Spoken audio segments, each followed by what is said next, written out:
Sherman Chow bailiff arrested. Judge Judy bailiff charged for wife murder. Hey guys, welcome to our YouTube channel. Hope you all are enjoying, so let's begin. Here we are sharing a piece of big news with you. Sherman Chow has been arrested for his wife's murder. Sherman Chow is a former TV show bailiff.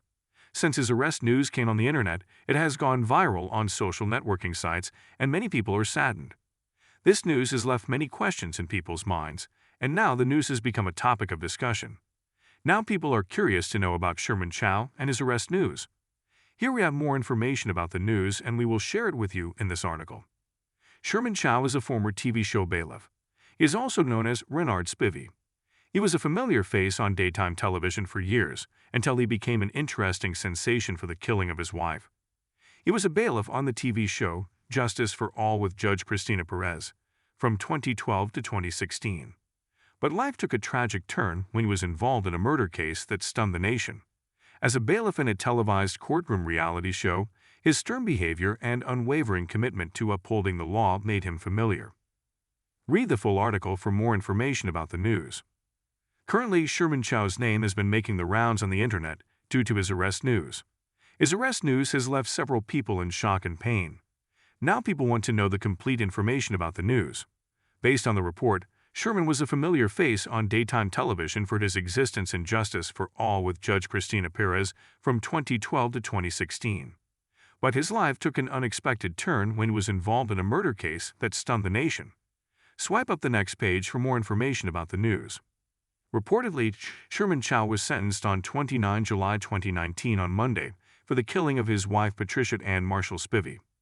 The pair were arguing over their lack of familiarity throughout the day, and they reportedly fought over a gun that went off during their fight, killing Patricia. He was blamed for deliberately shooting Patricia and was later charged with murder. Currently, this news has been gaining massive attention from the people as they are keen to know about the whole information. You are on the correct page for more information about the news, so read the full article. The 63-year-old was first charged with his wife's murder in 2019 after police discovered inconsistencies in his story. He had been sentenced due to fingerprints on a gum and gunpowder on his hand. After 12 hours of reviews, the former TV star was exonerated of killing.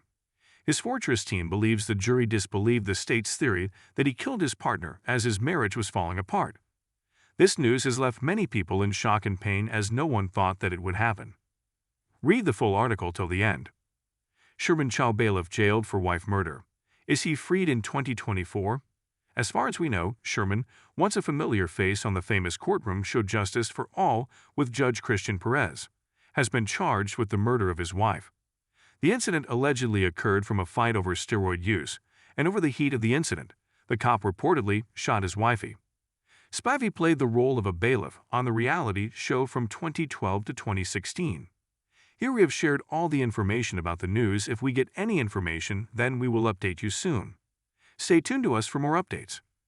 Featured on episode 7532 of Judge Judy were two neighbors, Lynette Hernandez and Pamela Jackson, who were engaged in a petty fight over a parking spot. Jackson and Hernandez both had parking in front of their homes, but things quickly turned ugly when Hernandez asked Jackson to scoot up a tad, so she didn't have to parallel park into the spot in front of her house. Judge Judy quickly dismissed that as childish, even after Hernandez tried to argue that it was because of her two small children, aged 7 and 8. "Who cares? It's a public street," remarked Judy after Hernandez continued to try and argue her case. "I don't care if you park on Mars.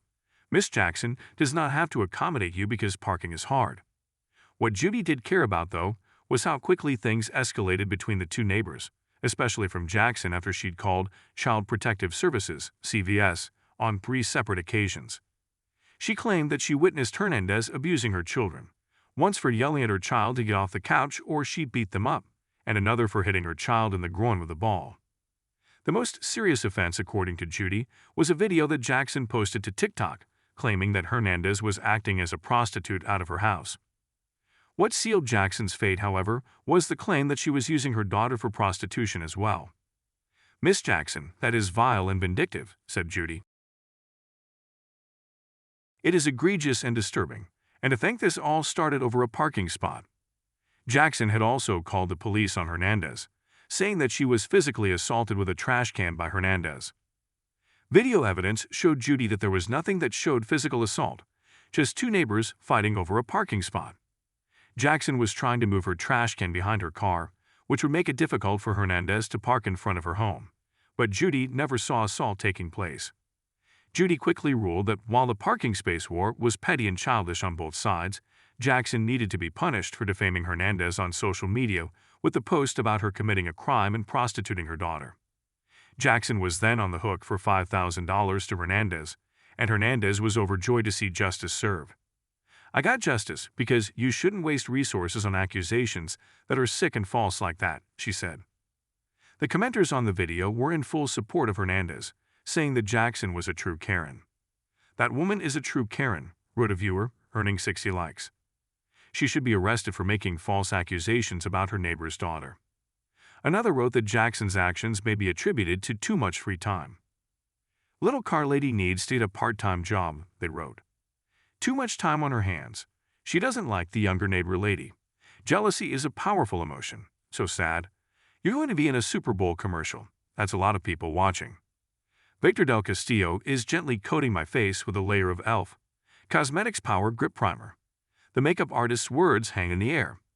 It's an early December morning, and I'm looking at myself in a marquee light mirror, deep within an expansive soundstage outside Los Angeles, right across the street from the cemetery where Michael Jackson, Elizabeth Taylor, and Clark Gable are buried actually. I'm still getting my bearings 13 minutes after arrival, as I was originally invited here just to document the making of Bailiff's new commercial. Now it seems I won't just be watching. I'll be in it. Good news. I was told to check in. We've moved your seat. Now, get over to hair and makeup. This is, as you might recall, e.l.f. Cosmetics' second trip to the big game. In last year's commercial, Jennifer Coolidge fulfilled her lifelong dream of playing a dolphin. This year's 30-second spot summons a much larger cast to court. This includes Meghan Trainor, the cast of Suits, and presiding over it all, Judge Judy. Legal worlds collide when the Suits cast meets Judge Judy in e.l.f. Cosmetics' Super Bowl spot, exclusive. As Del Castillo applies Halo Glow and Reviver Lip Oil with his Emmy-winning hands, he won for his work on 2022's Pam and Tommy miniseries, and told me working on Welcome to Chippendales was something else. I think over the legacy of Super Bowl commercials. Budweiser's Frogs in the What's Up. 1. It trades Talking Baby. He's back this year, playing pickleball. Betty White for Snickers and Cardi B for Amazon's Alexa. My personal fave, Cindy Crawford chugging a Pepsi in 1992. Then there are ads that created the entire concept of watching the Super Bowl, as much for the ads. The 1977 spot where monks use the then revolutionary Xerox 9200 duplicating machine. The 1980 Hey Kid catch from Coca-Cola. And perhaps the most iconic, if not most cinematic, the 1984 Apple Macintosh ad from Alien director Ridley Scott. It's expensive to peddle your computer/candy bar/$14 foundation to an audience of 115 million people. Perhaps this year even more. In what marketers have termed the Taylor Swift effect, Americans' interest in the game is up 169% over last year. The reported cost of one 30-second spot during CBS's telecast of Super Bowl LVII from Allegiant Stadium in Las Vegas, $7 million. The finished e.l.f. ad, which dropped earlier this week, is titled Judge Beauty and stars Judge Judy in her first ever commercial appearance. Joining the Emmy-winning legal icon are the stars from Suits, Janet Torres and Rick Hoffman, who play adversaries, and Sarah Rafferty as the court reporter. This reunion comes, of course, on the heels of news that the former USA Network series was the most streamed show last year after dropping on Netflix. Joining the courtroom in the jury box are comedian Benito Skinner, also known as Benny Drama, jury duty's Ronald Gladden, with Heidi N. Closet from RuPaul's Drag Race, and Grammy-winning singer Meghan Trainor. Rounding out the cast is best-selling author and former NFL linebacker Emmanuel Acco, who stands beside Judge Beauty as the courtroom bailiff.